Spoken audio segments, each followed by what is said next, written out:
옷매무새로 다듬어야지. 부처님도 그 계시다가 탁바로 나갈 때 항상 이렇게 옷매무새를 다듬고 항상 나와요. 비구들한테도 그 우리 테라와다 쪽에서도 이렇게 안에 있을 때는 이렇게 있다가 그 다음에 집에 혼자 있잖아요. 그러면은 아예 위통을 벗어요. 위통을 벗고 치마 같은 하의만 입어요. 난방은 더우니까. 그러다가 이제 나갈 때는 이제 그걸 덮죠. 그 상의를. 근데 이렇게 양쪽 어깨에 드러나는 거 봤죠? 근데 마을에 갈 때는 또 어떻게 해야 되느냐? 몸을 잘 가려야 돼요. 그 옷매무새를 이렇게 가다듬어 갖고 이거 다 가려서 이렇게 하는 거예요. 대가사도 이렇게 올릴 때도 있고 안 올릴 때도 있고 이렇게 가는 거예요. 자, 이게 보면 논어에도 보면 문질 빈빈 연후 구자란 말이 있어요. 그게 무슨 말이냐면 형식과 실제가 빈빈 잘 섞여 어우러져야 된다는 말이에요. 이랬을 때 연후, 그 연후에야 군자라 말할 수 있다고. 형식이 너무 없어도 안 된다 이 말이에요. 그렇죠? 그 부처님도 기본 걸 갖추도록 했잖아요. 항상 마음만 찾으면 안 된다 이 말이에요. 마음이 아주 핵심이지만 그런 것들을 나 혼자는 괜찮은데 세상을 유지하는 법은 마음도 마음이지만 그 형식도 중요하잖아요. 그래서 우리도 그 비구인 이상 그 형식을 상당히 존중해 줘야 돼 이 말이에요. 그러니까 개인의 수행하고 별 상관없는 부분들이 많이 나와요. 특히 율적인 거는 율.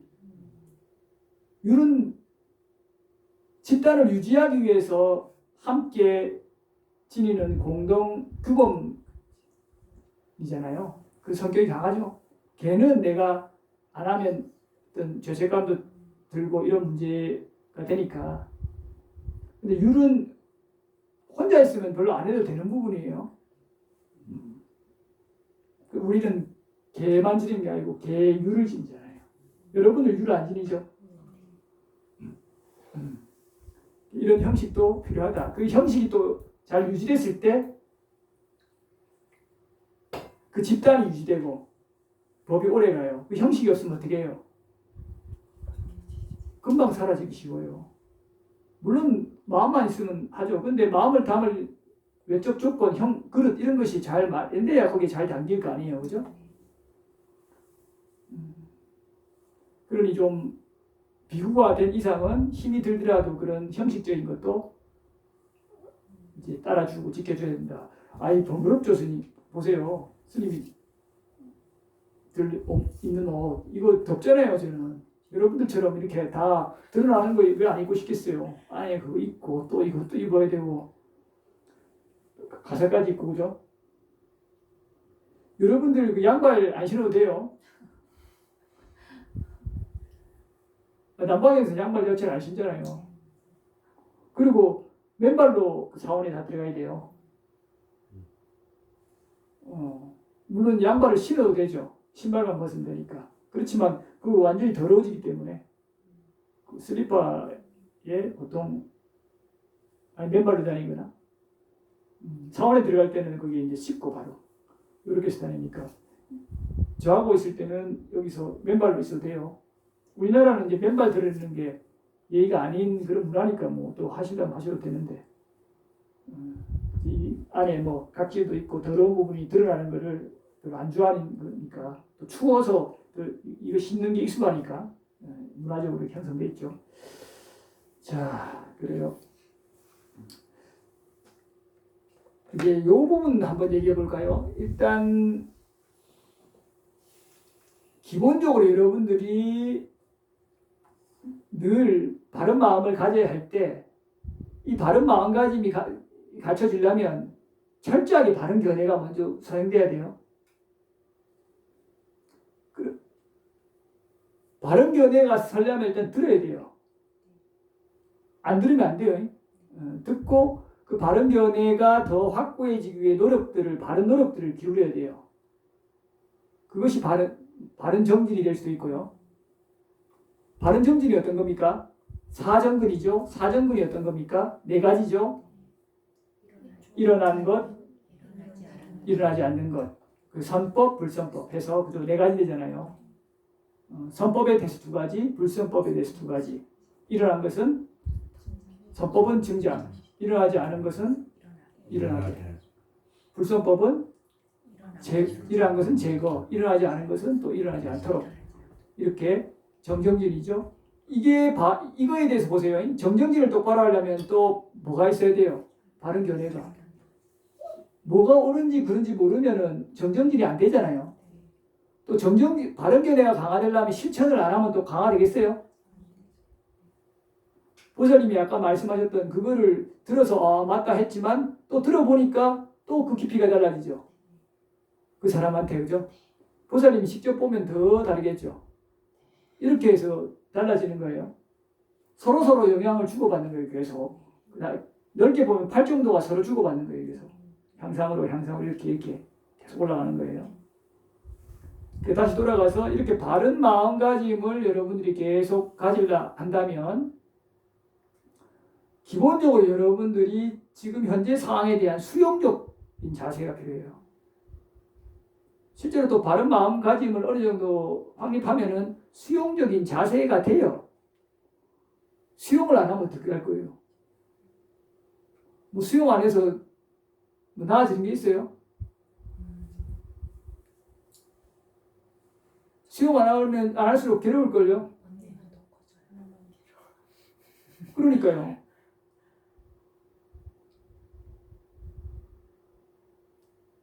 그래서 기본적으로 수용하는데 보통 여러분들은 체념적 수용을 많이 하죠. 억누른단 말이에요.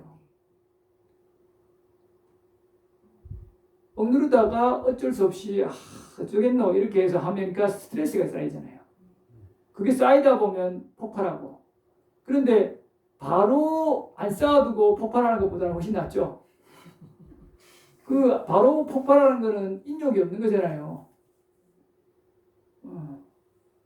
그렇게 폭발하는 사람들은 공덕이 있을 때는 폭발해도 유지되니까 주위에서 다 따돌기도 주고 위로도 해주고 또 받아주고 이러니까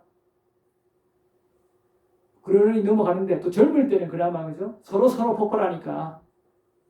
근데 나이가 들수록 그런 걸 많이 해놓으면 사람이 떠나가기 시작하잖아요. 공덕이 있으면 그래도 유지되지만 공덕이 사하기 시작하면 사람들이 자기한테 핀잔을 하기 시작하고 그다음 더 폭발하면 이제는 떨어져 나가는 거예요. 그러니까 공덕을 잘 보존하는 길이 어떤 상황이든 간에 수용적 자세를 갖는 거예요.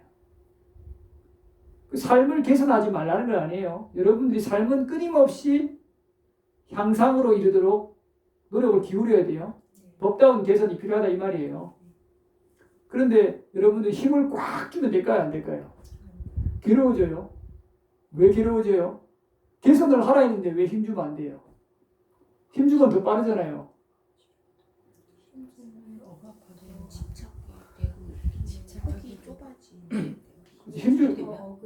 그렇죠.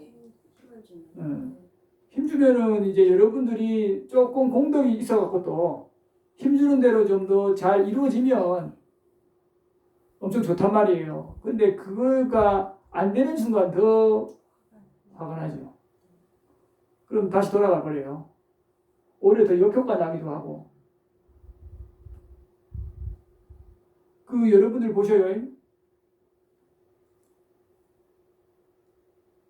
우리 로또에 당첨돼요.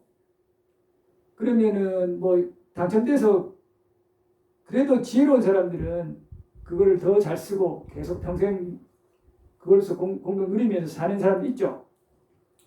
그렇지만 그런 사람들 많대요, 적대요?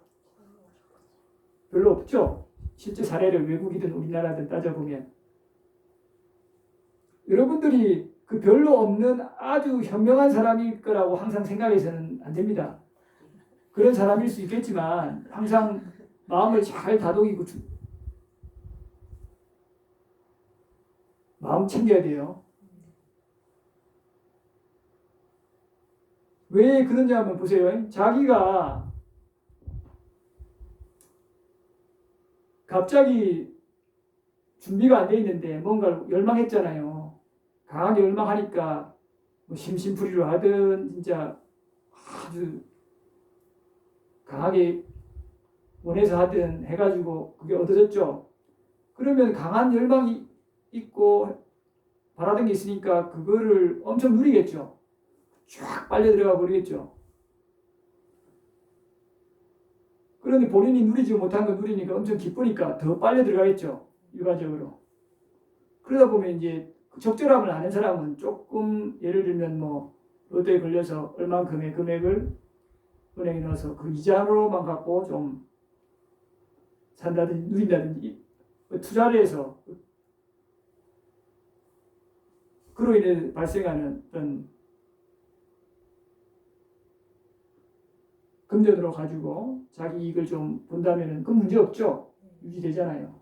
그리고 과하게도 안 즐기고. 그런데 이제 그걸 가지고 이제 보통 자기가 못한 거를 이루려 이러면은 보통 빠지는 게 뭐 외제차나 도박이나 술이나 그죠? 이성 이런 거에 빠지잖아요. 자, 그러면 그 사람이 그렇게 해서 보통 막 한 10억이나 20억을 뭐 2, 3년 만에 5년 만에 탕진한다 칩시다.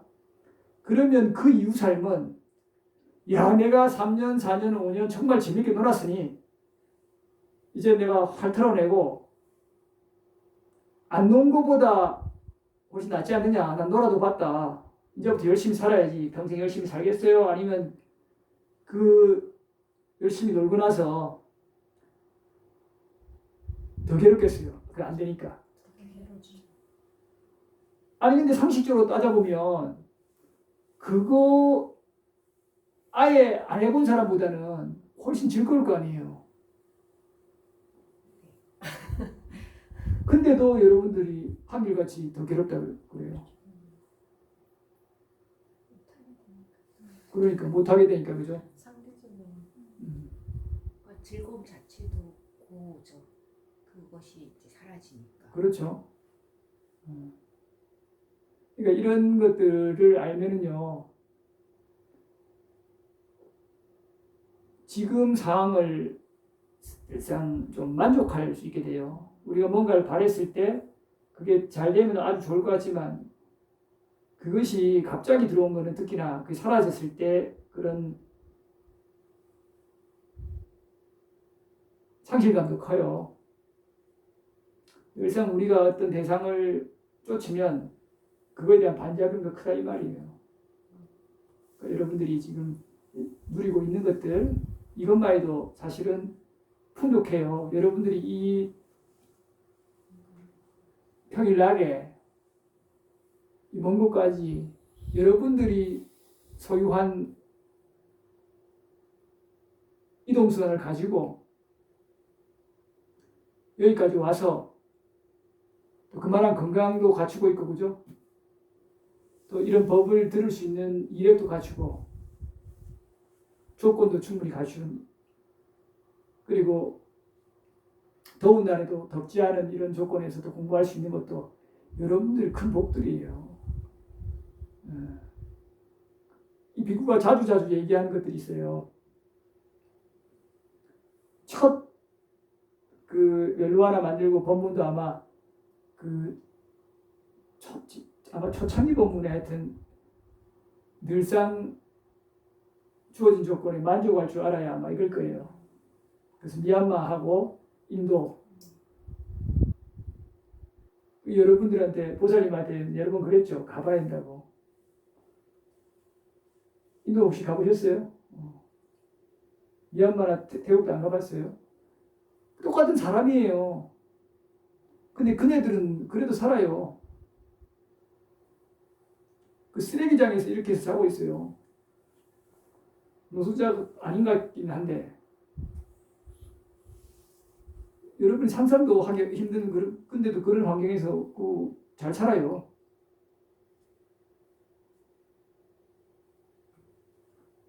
우리는 참 어찌 보면은 그러니까 너무 보기 많은데도 불구하고 늘상 더 만족할 줄 모르니까 괴로워지는 거죠. 그 여러분들이 이 피부가 에어컨 안 틀었다 그랬잖아요. 열체질이에요, 저도. 지금도 땀이 막 나요. 우리가 자꾸 뭔가를 자꾸 스스로의 마음대로 하면 안 됐을 때 그게 오기 때문에 반작용이 크기 때문에 그냥 될 수 있으면 좀 절제하는 거예요. 적당함을. 그렇다고 막 땀이 삐질삐질 심하게 나는데 몸이 상할 것 같은데 견뎌야지 이러진 않죠. 저도. 그렇지만 아직까지 뭐 우리나라는 뭐 그렇게까지 안 올라가니까 뭐 올라가도 34도 9시에 이럴 때 10시 때도 34도까지도 가더라고요. 제일 더울 때는. 안 트니까 이제 10시 때도 34도더라고요. 그럴 때가 있었는데 10시쯤 되면 조금씩 내려가서 33점 내려가서 조금씩 떨어지기 시작하는데 9시 이렇게 돼도 여기도 후덥지근한 8시 9시도 후덥지근한 공기가 오더라고요. 이 시골인데도 그죠?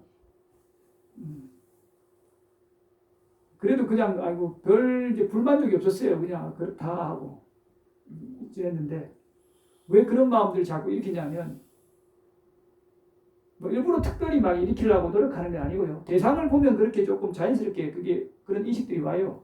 예를 들자면 벌레들 보면 걔들도 똑같은 생명이에요. 여러분들 공감을 잘 안 하시죠, 그죠? 근데 여러분들이 자비심이 자꾸 생기면 공감이 돼요. 생명들에게. 여러분들 인간에게는 조금 그런 거에 대한 공감을 하죠. 근데 보통 좀 개인주의적이거나 이기적인 사람들은 같은 인간에게도 그런 거를 공감하는 능력이 별로 떨어지잖아요. 자기 가족한테는 조금 가진 경우가 있는데 심지어는 가족한테도 별로 없는 사람도 있죠. 많이 이기적인 사람은 친지한테도 안 가지고 그리고 굉장히 이기적으로 살잖아요. 자기밖에 모르고 공감 능력이 결여되죠. 요즘 뭐 사이코패스니 뭐 소시오패스니 하는 사람들 기본적으로 그런 공감 능력이 조금 부족할 수가 있잖아요. 여러분들이 늘 나만 생각할 게 아니고 특히 여러분들처럼 공덕이 있는 사람들은 다른 존재에 대해서도 조금 숙고를 해야 돼요. 그랬을 때 내 중심, 내 개인주의 혹은 이기주의 더 나아가 그런 것들에 대한 것들이 좀 엷어져요. 근데 그게 여러분들을 괴롭게 하느냐? 괴롭게 하지 않아요. 오히려 그것이 이기주의 같은 것들이 강할 때 여러분이 더 괴로워요. 나를 진짜 위한다고 생각하지만 그게 고립되죠. 그죠? 공덕이 있을 때는 버텨주지만 다 하는 순간부터 완전히 고립돼요. 그래서 여러분들이 계속 다른 생명, 다른 존재, 다른 타인들 이런 사람들을 존중할 수 있도록 계속 배려했을 때 여러분들이 그런 공덕들이 유지되죠. 고립되지 않죠. 자발적으로 조금 멀리하는 것은 그건 좋은 일이죠. 거친 대상들이 자꾸 오면 힘드니까 여러분들이 더 향상하려고 하기 위해서 적정선을 거리를 유지하는 건 좋은 일이지만 여러분들이 강제로 단절당하면 괴롭잖아요. 거기에 대한 잠재적인 두려움들이 흐른단 말이에요. 흐르니까 상대방 눈치도 보고 이렇게 하는 거예요. 누가 됐든 간에 아무리 권력이 들었든 다 이렇게 본단 말이에요. 그런 잠재적 두려움이 흐른단 말이에요. 이제 그거를 모를 뿐이죠, 잘. 체크를 안 하는 사람들은. 그래서 여러분들이 그런 거에 손에 봉착하지 않으려면 늘 나 이러지 말고 좀 주위를 살펴요. 또 사람들만 가족들만 보지 말고 생명도 보고 하나하나 꿈틀꿈틀 거리는 벌레들 이렇게 보면 얼마나 얘들 애처롭다고요. 여기 있으면 도시보다는 많이 들어올 거 아니에요. 상가실 때가 있죠. 요즘은 이제 다행히 진드기는 안 나오더라고요, 잘. 진드기도 초창기에는 3월달에 많이 나와가지고 요 한한 점인데 많이 나왔어요. 쓸다 보면 나오고. 저도 몇 번 물려가지고 한 달, 한 2달 정도 가렵더라고요. 길게 가는 놈, 요만한 놈한테 물렸는데도 두 달도 가더라고요. 닦지 않고 고름 일어나고 그 부위는 피해가지고 긁었죠. 이렇게 그 부위 긁으면 딱 벗겨져갖고 더 고름 나잖아요. 그 할 때 마간 이야기는 떠올리는 거죠. 그 나병 환자가 그 불로 찌지고 하면 시원하잖아요. 근데 더 곪죠. 근데 왜 또 그래 해요? 전도된 인식 때문에, 그죠? 그 전도된 인식은 여러분들이 그 무상고 무아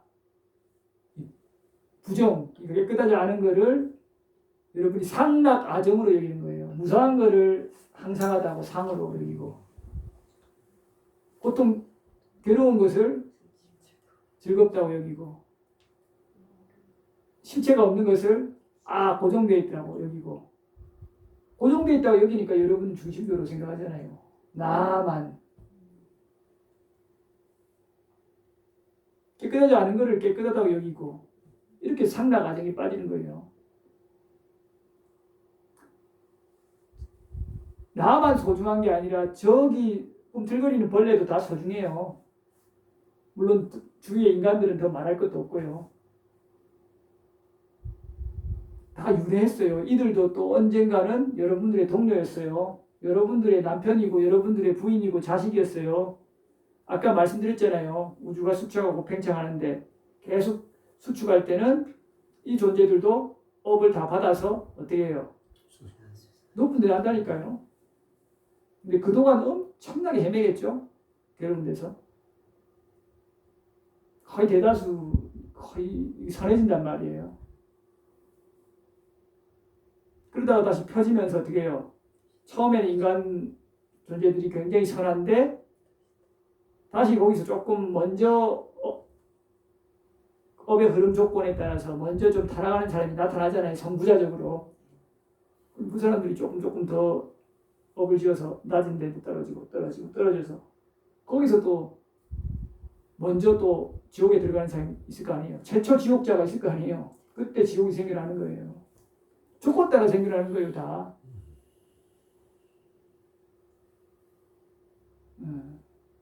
그 즈음에 그 세기경에서 얘기하듯이 광음천에서 봤을 때는 축생도 없었을 거 아니에요.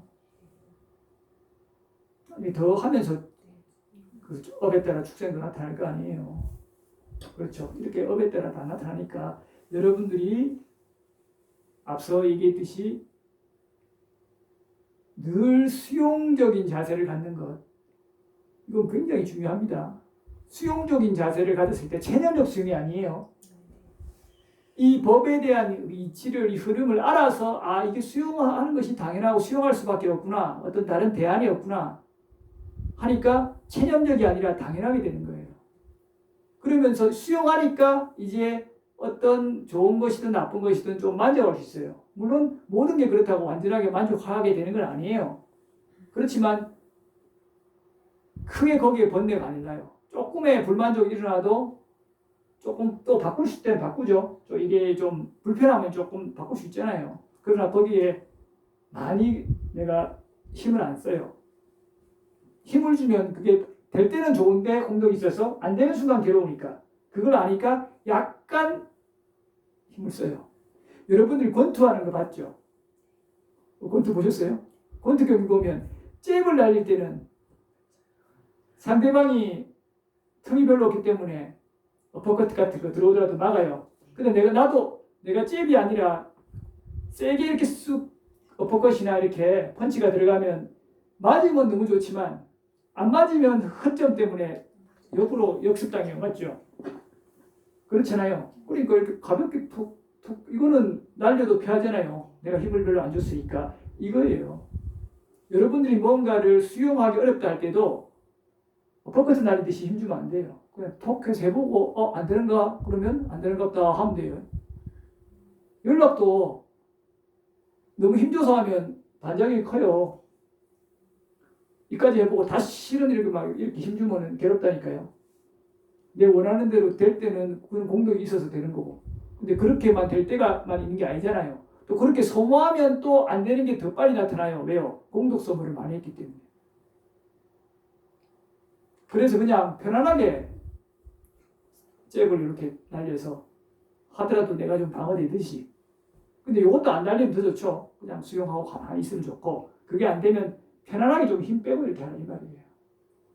대상을 변화하더라도. 에어컨을 예를 들면은 틀면 좋은데 안 틀어도 편안해요. 거기에 특별히 막 그런 게 없어요. 너무 더우면 좀 하긴 하는데. 근데요, 스님. 네. 그 수용을 한다고 해도 이 공부에서 법의 법칙의 흐름 이거를 알아야지 진짜 수용이 되지. 그렇죠. 그거를 모를 때는 내가 마음 하나 바꾸지 내가 수용해야지 하는데 결국에는 보면은 수용이 안 돼 있는 거예요. 그냥 내가 수용을 한 것처럼 내가 속고 있는 거라서 그렇죠. 지금은 아까 스님이 처음에 말씀하셨던 그 바른 견해가 중요하다라는 게 그래서 그 바른 견해를 잘 갖추지 않으면 제대로 된 수용이 일어나지 않는 거예요. 그렇죠. 자기가 힘드니까 수용하자, 나 하자 이렇게 자기 다짐을 할 뿐이지 그건 다시 돌아가 버려요. 지금 이 불교는 예를 들면 기존의 뭐 명상이나 뭐나 지금 다 비슷한 얘기를 하죠. 근데 그런 경우 뭐 종교라고 얘기하기 전에 우리 석가모니 부처님의 가르침에 입각해서 내세나 이런 전체 우리 흐름이나 전체 세계의 구성이나 이런 것들을 공부하지 않으면 여러분들이 수용이 좀 임시방 편적이 되기 쉬워요. 여전히 뭐 명상 힐링 혹은 그런 세속적인 어떤 심리학 공부에도 내세에 대한 공포는 근본적인 공포 제거가 안 된단 말이에요. 여전히 거기에 대한 불안은 있어요. 그게 조금 물려있을 뿐이지. 크게 안 나타나서 뭐 그러려 할 뿐이지. 그죠? 요 안에서 그냥 조금 일어나는 거 좀 안 하게 하자, 좀 마음 바꾸자 이런 거란 말이에요. 그것도 물론 효과는 충분히 있죠. 그렇지만 여러분들이 이거가 지금 정말 이런 삶 속에서 이런 거다 를 알면은 그런 어떤 견해가 좀 잡히면 그런 사람이 아까 심리 기법이나 어떤 심리학이나 명상이나 이런 거를 좀 하더라도 훨씬 편해요. 더 깊고. 그 삶, 우리가 이제 이렇게 겪는 모든 이게 대상들, 일들, 상황들 이게 다 억과 가고 조건으로 나오잖아요. 이런 것들을 여러분들이 딱 구조화해서 알면 어떤 원인에서 이런 결과가 나오고 또 전생에서부터 또 현생에 영향을 미치고 또 현생에 어떤 원인을 지어서 또 결과가 나오고 이런 것들을 좀 촘촘하게 알면 이해 안 될 게 없어지는 거예요. 그리고 나는 죽으면 이렇게 또 흘러가고 이렇게 내세에 어디 나겠구나. 이게 윤회의 실제고 나중에 마인드맵이에요. 어떻게 그걸 부처님께서 잘 하도록 핵심적으로 권한 게 보시, 지게, 불로 해서 선천하는 거잖아요. 요게 요 구조가 딱 여러분들 마인드맵으로 머릿속에 딱 그려져야 돼요. 구체적으로 그럼 보시를 어떻게 실천해야 되고 아까 계속 얘기했죠. 좀 더 바르게 현명하게 여러분들 구구단 외우면 9981 바로 나오죠. 근데 구구단 안 해놓으면 9 쳐야 되잖아요. 맞죠? 효율이 엄청나게 떨어지는 거예요. 예. 그런 것처럼 이제 여러분들이 요번 이제 집중법회 때 그렇게 하면 정리가 될 거예요. 칠판이 혹시 있어요? 있으면은 하여튼 좀 이렇게 쫙 그려주면 더 좋은데, 예, 그때 가서 하기로 하고, 여기까지 얘기하고 좀 쉽게요. 하나만 더 얘기하면, 그래서 이제 이런 수용적인 이제 태도를 좀, 갖는데 도움이 되는 것이 이제 많이 좀 보는 거죠. 여러분들이 많이 보고 듣는 거는 당연히 그런 데 도움이 되죠. 그랬을 때, 예를 들면 순례 같은데, 불교 국가 같은 데는 이제 불절하면 특히 미얀마 같은 데는 야 저렇게도 사는구나 저렇게도 하는데도 훨씬 많이 보시하고 요즘은 그 비교 때문에 행복지수가 많이 떨어졌죠. 원래는 한때는 제일 높았을 때가 있어요. 부탄도 한때는 행복지수가 제일 높았을 때가 있어요. 지금은 확 떨어졌어요. 이 비구가 은사스님 모시고 2014년에 갔어요. 그때만 해도 그때 이미 그 약간 우리로 치면 이제 막 체인 같은 거 걸고 막 청바지 탁 입고 막 껄렁하게 다니는 사람들 있잖아요. 보이더라고요. 도시에. 그 도시라 해봐야 조그매요. 우리나라 뭐 중소도시의 도시보다도 훨씬 작아요. 인구가 한 10만에 그냥 조그만 정도 수준인데 근데도 이제 그런 게 있더라고요. 좀 놀랐어요. 저런 사람 여기 있구나. 근데 이미 휴대폰이 들어오고 인터넷이 들어왔기 때문에 비교하기 때문에 어때요? 원래는 가장 높았지만 국가에서 원체 이렇게 잘 차단하고 또 거기는 그 현재 왕이 얼마나 뛰어나냐면 자기 왕국을 아예 스스로 왕위를 내려놓고 했어요. 존경받는 사람인데 엄청 모범적인 사람이에요. 그래서 그 외국인 관광객 수도 상당히 제한하잖아요. 보호하고 이렇게 굉장히 그 행복지수가 높았는데 인터넷이 들어가면서 비교하잖아요. 괴로워진 거예요. 비교 안 하면 그런가 보다 하고 너무 좋았는데 미얀마도 마찬가지죠. 그 전에는 너무 좋았거든요. 사람 심성도 너무 좋아요. 우리나라의 70년대, 60년대 사람들하고 비슷한 느낌도 있고 사람 순수도 하거든요. 태국은 조금 보니 상대적으로 많이 거칠고 그런데 거기도 인터넷이 들어가니까 거칠죠. 물론 모든 사회가 좀 상대적으로 거친 사람 좀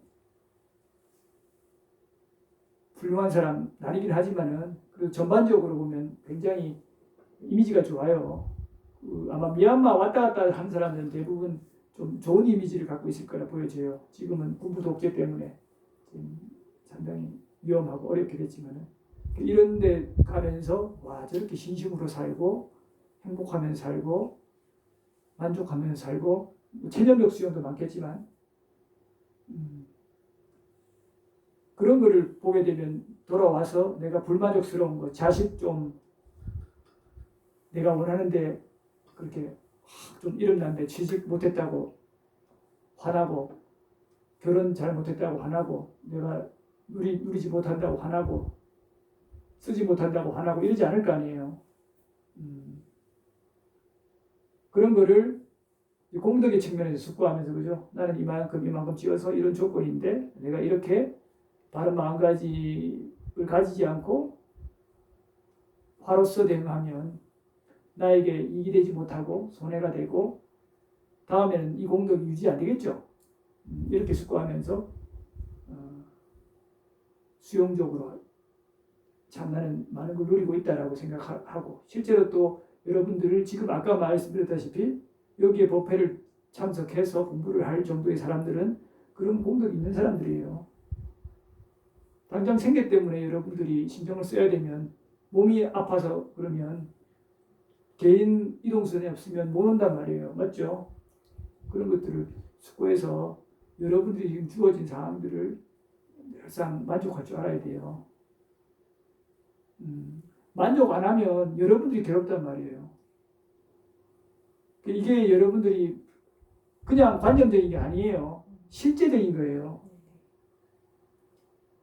이게 보세요. 요 쉬었다가 다음번에 지금 시간에 설명드리겠지만 그 메커니즘과 과정을 여러분들이 유익함과 해로움을 정확하게 구분해야 돼요. 그거에 대해 숙고해야 된다는 말이에요.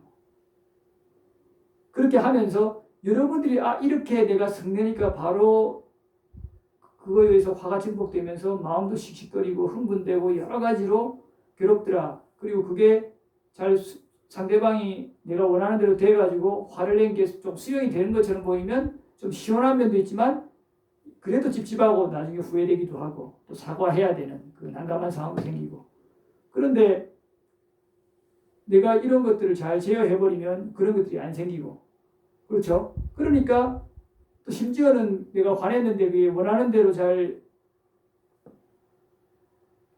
상대방이 안 받아들이고 변화가 안 되면 더 화내갖고 극단적으로 치닫는 실수도 하게 되는, 이러면은 정말 괴롭잖아요. 그리고 한동안 계속 괴로움이 따라오죠. 이러니까 이렇게 해서 바로 유익함, 해로움을 여기서 구분해야 돼요. 실제에서. 이게 마음의 문제, 관념의 문제가 아니란 말이에요. 실제 일어나잖아요. 이렇게 해서 계속 그거를 숙고해야 돼요. 그 훈련을 하면 여러분들이 거기서 마음 챙기기 알아차림이 쫙 일어나요. 자연스럽게. 일어나면서 딱 멈춰져요. 그리고 그것을 10번, 100번 훈련하면 아무리 좀 더딘 사람도 한 100번 좀 고생하면 이제 안 해야지 할 거 아니에요. 여러분들 뜨거운 물에 해도 한 번만에 바로 다음엔 다시는 안 하는 사람도 있죠. 근데 그거 여러 번 반복하는 사람도 있어요. 생각보다. 둔한 사람들은. 그래요 진짜. 또 실수하고 또 튀겨가지고 아프고 죽을 만큼 안 그러니까 또 하고 한 몇십 번씩 반복해서 어릴 때부터 숫자 세보면 뜨거운 거 함부로 잡아갖고 그죠? 있다니까요 진짜. 저도 십수번은 실수한 것 같아요. 몰라서 뭐 하고 떠올려 보면 뒤 가지고 그죠? 여러분들 다 기억이 있을 거 아니에요. 그렇게 근데 반복적으로 계속 거기서 뜨거 하면서 괴롭다 보면 다음에 안 하잖아요. 이것도 마찬가지예요. 유익함, 해로움을 일상에서 계속 구분하고 이게 무슨 이익이 있겠나? 실제로 적용이 되겠나? 그렇게 생각하면 안 돼요. 돼요. 그게 생기면 실제로 흐름들이 일어나고 어느 순간에 마음 챙기고 알아차림이 일어나면서 탁 지어야 돼요. 그렇게 해서 불선업을 제어하면서 선업으로 가는 거예요. 이 비구가 왜 불선업을 여러분들이 보는 그런 것들을 안 저지르겠어요? 왜 그러면서 편안하게 있겠습니까?